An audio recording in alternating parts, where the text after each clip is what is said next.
அளவில் 5வது கேலோ இந்தியா இளைஞர் விளையாட்டுப் போட்டிகள் தமிழ்நாட்டில் பல்வேறு நகரங்களில் நடைபெற்றது.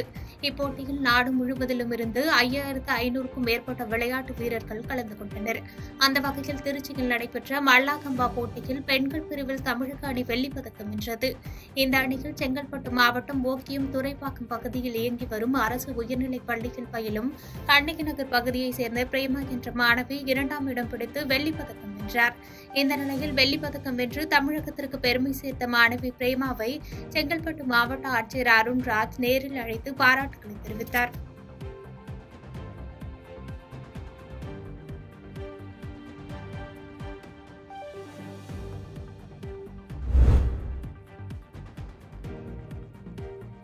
சேலம் மாவட்டம் சங்ககிரியை அடுத்துள்ள மொத்தையனூர் ஊராட்சி கருமாபுரத்தானூர் பகுதியில் சட்டமன்ற உறுப்பினர் மேம்பாட்டு நிதியிலிருந்து சுமார் 20 லட்சம் ரூபாய் மதிப்பீட்டில் புதிய கான்கிரீட் சாலை அமைக்கும் பணிகளுக்காக சங்ககிரி சட்டமன்ற உறுப்பினர் சுந்தரராஜன், மாநில பொதுக்குழு உறுப்பினர் வெங்கடேஷ் ஆகியோர் பூமி பூஜை செய்து பணிகளை தொடங்கி வைத்தனர். இந்நிகழ்ச்சியில் அதிமுக நிர்வாகிகள் மற்றும் பொதுமக்கள் பலரும் இதில் கலந்து கொண்டனர்.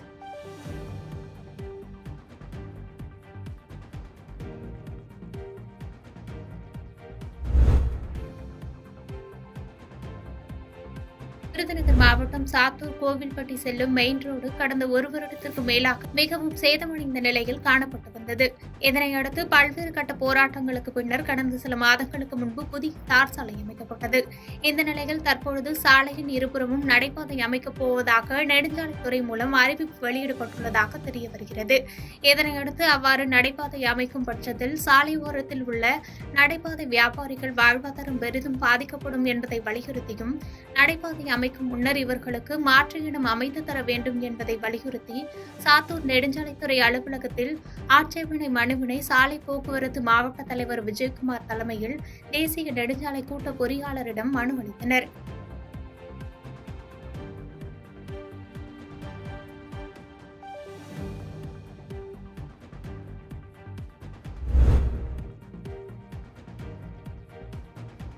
ராணிப்பேட்டை மாவட்டத்தில் உள்ள 6 தாலுகாக்களிலும் ஏராளமான நாடக கலைஞர்கள் வசித்து வருகின்றனர்.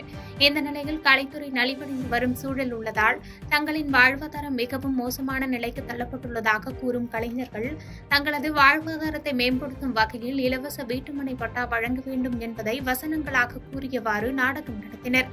தொடர்ந்து ராணிப்பேட்டை ஆட்சியர் வளர்மதியை நேரில் சந்தித்து மனு வழங்கினர்.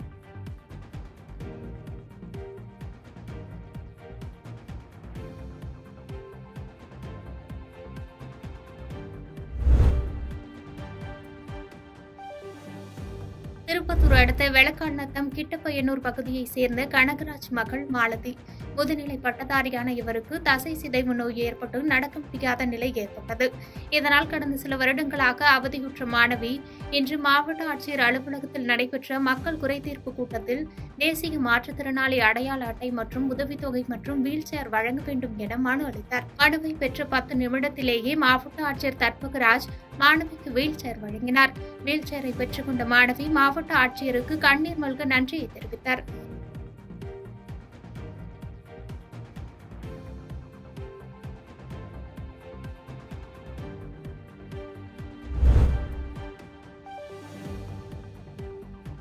ராணிப்பேட்டை மாவட்டம் சிப்காட் எம்ஜிஆர் நகர் பகுதியைச் சேர்ந்தவர் அசோக்குமார்.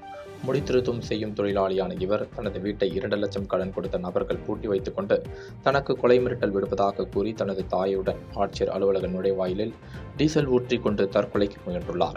கடன் தொல்லை அதிகரித்ததால் வட்டி கட்ட முடியாத நிலை ஏற்பட்டுள்ளது. இந்த நிலையில் காமாட்சி மற்றும் அவரது குடும்பத்தினர்கள் அசோக்குமாருக்கு சொந்தமான வீடு மற்றும் முடிவெட்டும் கடை ஆகியவற்றை பூட்டிவிட்டு சென்றதாக கூறப்படுகிறது.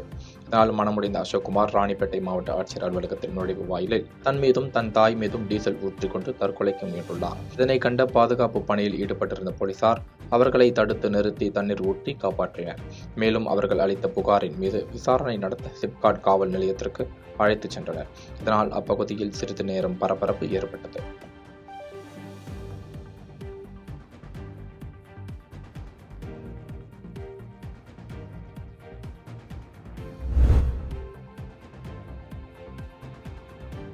திண்டுக்கல் மாவட்டம் நிலக்கோட்டை ஊராட்சி ஒன்றியத்துக்குட்பட்ட ஐம்பதுரை, கோட்டை, சக்கையா நாயக்கனூர் உள்ளிட்ட பகுதி வழியாக தமிழக மின் வாரியத்தின் சார்பாக விருதுநகர் மற்றும் கோயம்புத்தூர் உயர்மின் கோபுரம் அமைக்கும் பணி கடந்த 6 மாதங்களுக்கு முன்பு நடைபெற்றது.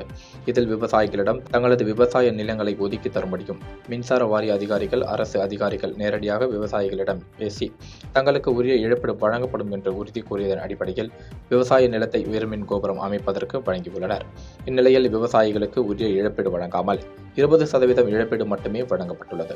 இதனால் பாதிக்கப்பட்ட அனைத்து விவசாயிகள் அரசு அதிகாரிகள் தங்களை மிரட்டுவதாகவும் உரிய இழப்பீடு வழங்கும் வரை எங்களது போராட்டம் தொடரும் என்றும் மாவட்ட ஆட்சித்தலைவரை சந்தித்து புகார் மனுவை வழங்கினர்.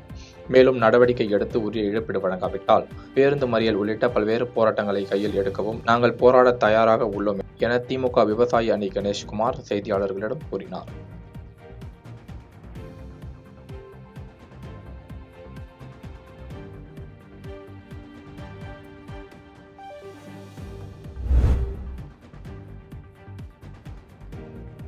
கரூர் மாவட்டம் நத்தமேடு பகுதியில் அருள்மிகு மாரியம்மன் திருக்கோவில் அமைந்துள்ளது. இந்த கோவிலில் கடந்த 5 வருடம் முன்பே ஒருமுறை உண்டியல் காணாமல் போனது. இந்த நிலையில் இன்று 2வது முறையாக உண்டியல் காணாமல் போய்விட்டது என்று ஊர் மக்கள் தெரிவித்தனர். இது தொடர்பாக காவல்துறையிடம் மனு அளித்தும் எந்தவொரு நடவடிக்கையும் எடுக்காத காரணத்தினால் கரூர் மாவட்ட ஆட்சியர் அலுவலகத்தில் மனு அளித்தனர்.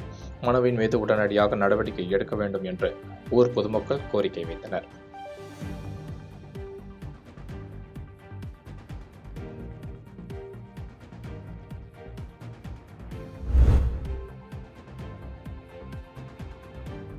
கோவை மாநகராட்சி மாமன்ற கூட்டம் மேயர் கல்பனா தலைமையில் இன்று நடைபெற்றது. இந்த கூட்டத்திற்கு அதிமுக கவுன்சிலர்கள் பிரபாகரன், ரமேஷ், சர்மிளா ஆகிய 3 பேரும் கைகளில் குப்பை கூடைகளுடன் வந்தனர். தனியாருக்கு குப்பை எடுக்க விடப்பட்ட டெண்டரை ரத்து செய்ய வேண்டும் எனவும், வீடு வீடாக குப்பைகளை எடுக்காத நிலையில் எதற்கு வரி வசூல் செய்ய வேண்டும் என்று கோரிக்கை அட்டைகளை ஏந்தியபடி மாநகராட்சி கூட்டத்திற்கு மாநகராட்சி மாமன்ற அலுவலகம் முன்பு ஆர்ப்பாட்டத்தில் ஈடுபட்டனர். இதைத் தொடர்ந்து முதல்வர் கவனத்திற்கு கொண்டு செல்லப்பட்டு இருப்பதாகவும், அமைச்சரிடம் கலந்து பேசி பின்னர் இதுகுறித்து முடிவு செய்யப்படும் எனவும் மேயர் கல்பனா தெரிவித்தார்.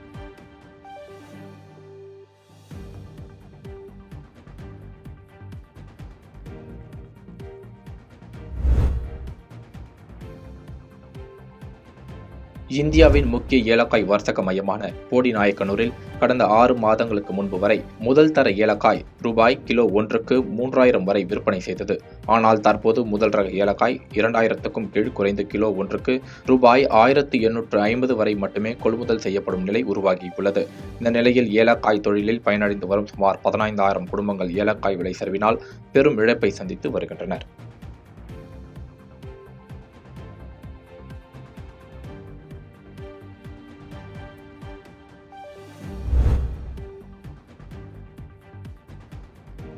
மயிலாடுதுறை மாவட்டம் குத்தாலம் அருகே அந்தோணியாபுரத்தில் 40க்கும் மேற்பட்ட குடும்பத்தினர் வசித்து வருகின்றனர்.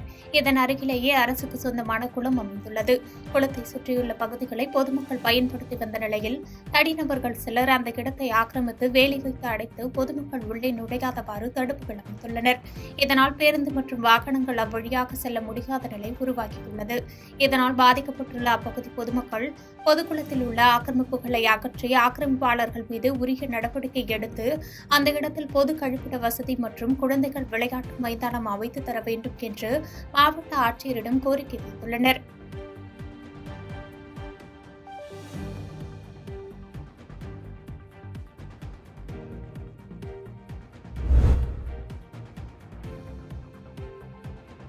காஞ்சிபுரம் மாவட்டம் உத்தரமேரூர் அருகே நகர தேமுதிக சார்பில் திரைப்பட நடிகரும் தேமுதிக நிறுவன தலைவருமான மறைந்த விஜயகாந்த் 40வது நாளை முன்னிட்டு படத்திருப்பு விழா நடைபெற்றது.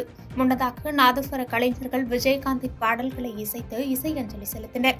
இந்நிகழ்ச்சிக்கு உத்தரமேரூர் நகர செயலாளர் ஐயப்பன் தலைமை தாங்கினார். இதில் சிறப்பு அழைப்பாளராக கலந்து கொண்ட அந்த கட்சியின் மாவட்ட செயலாளர் வழக்கறிஞர் ராஜேந்திரன் விஜயகாந்தின் படத்தை திறந்து வைத்து பொதுமக்களுக்கு அன்னதானம் வழங்கினார்.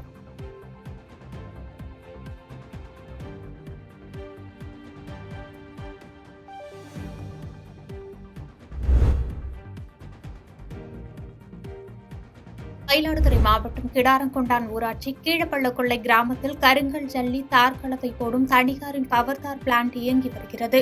இந்த தாக்கத்தால் குழந்தைகள் முதல் பெரியவர்கள் வரை மூச்சு திணறல், நுரையீரல் பாதிப்பு, கண்ணெரிச்சல், தோல் நோய் போன்ற பாதிப்புகளுக்கு உள்ளாகியுள்ளனர். இதனால் பாதிக்கப்பட்ட கிராம மக்கள் உடனடியாக சம்பந்தப்பட்ட பவர் தார் பிளான்ட்டை நிரந்தரமாக மூட வேண்டும் என வலியுறுத்தி மயிலாடுதுறையில் நடைபெற்ற மாவட்ட ஆட்சியரின் மக்கள் குறைதீர்ப்பு கூட்டத்தில் மாவட்ட ஆட்சியர் மகா பாரதியிடம் மனு அளித்தனர்.